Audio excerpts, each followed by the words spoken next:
दोस्तों समायन 3.0 लेट हो सकता है। जी हाँ साथियों, क्योंकि अभी एसआईआर का कार्य चल रहा है। अब एक और नई समस्या आ गई है, वो आ गई है कि जहाँ पर रियल में टीचर्स की ज़रूरत है, जहाँ पर विद्यालय एकल है, उनका तो नाम दोस्तों आ ही रहा है, बल्कि अन्य स्कूलों का भी नाम आने लगा है जहाँ पर पहले से ही टीचर पहुँच गए हैं। समायोजन 1.0 समायोजन 2.0 में मतलब टीचर्स पहुँच चुके हैं, लेकिन फिर भी उनका स्कूल एकल में शो कर रहा है। वहाँ पर स्थिति ये है दोस्तों कि विभाग ने दोस्तों अब जांच का आदेश दे दिया है। यानी कि सीधी सी बात है कि यूराइट्स पोर्टल पर टेक्निकल ही प्रॉब्लम होगी, या हो सकता है विभाग के द्वारा अपडेट ना किया गया हो। काफ़ी स्कूलों में दोस्तों ये देखने को मिल रहा है कि जो मर्जर स्कूल हैं, उनके स्कूल के मर्जर जो टीचर्स थे उनको दूसरे स्कूल दे दिए गए, लेकिन फिर भी अभी भी विभाग की तरफ से वो स्कूल चल रहे हैं। यानी कि टीचर वहीं पर नौकरी कर रहा है जहाँ पर मर्ज स्कूल किए गए हैं। उनमें तो उनका यूडाइस अभी तक अपडेट नहीं किया गया, बल्कि उन्हीं पुराने में उनका चल रहा है। तो यहाँ पर दोस्तों एकल शिक्षक ये जो स्थिति चल रही, तो समायोजन 3.0 लेट हो सकता है। इसी की वजह से दो तरीके के मैंने आपको प्रॉब्लम बता दी। पहली प्रॉब्लम है एसआईआर का कार्य चल रहा है, और दूसरी ये प्रॉब्लम है जो कि निकल के सामने आई है।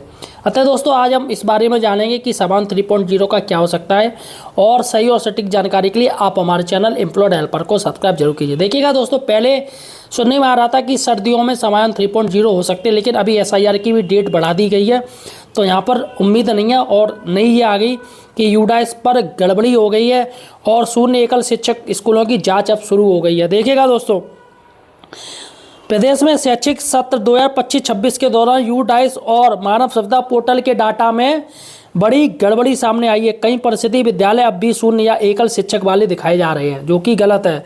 जबकि पिछले वर्षों में वहाँ शिक्षकों की तैनाती, स्थानांतरण और नई भर्ती के जरिए हो चुके हैं। यानी कि वहाँ पर टीचर्स जा चुके, फिर भी ये दिक्कत आ रही है।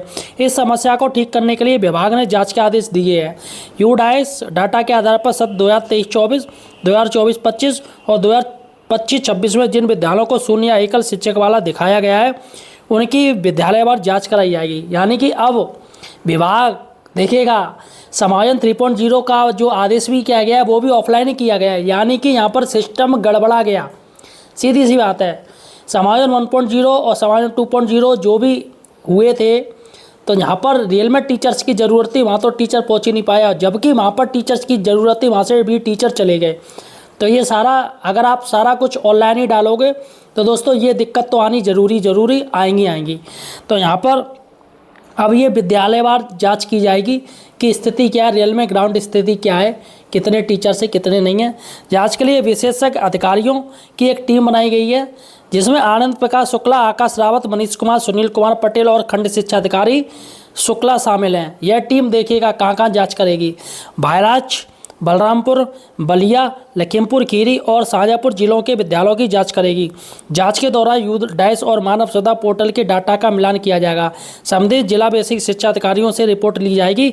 सभी नामित अधिकारियों को 1 सप्ताह के भीतर अपनी रिपोर्ट देने का आदेश दिया गया है।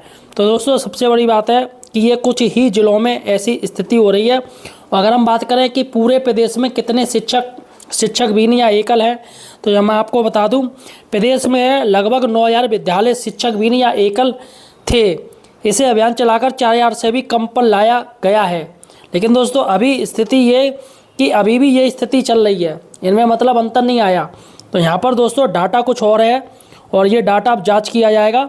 और जैसा कि मैंने आपको बता दिया, लखीमपुर खीरी भी है ना, ये सारे के सारे, ये पूरे के पूरे ये अधिकारियों की टीम है, और ये जाएगी और स्कूल की स्थिति देखेगी कि रियल में ये विद्यालय जो अभी दिखा रहे क्या वो एकल है या नहीं है, और टेक्निकल जो फॉल्ट है वो निकल के सामने आएगा।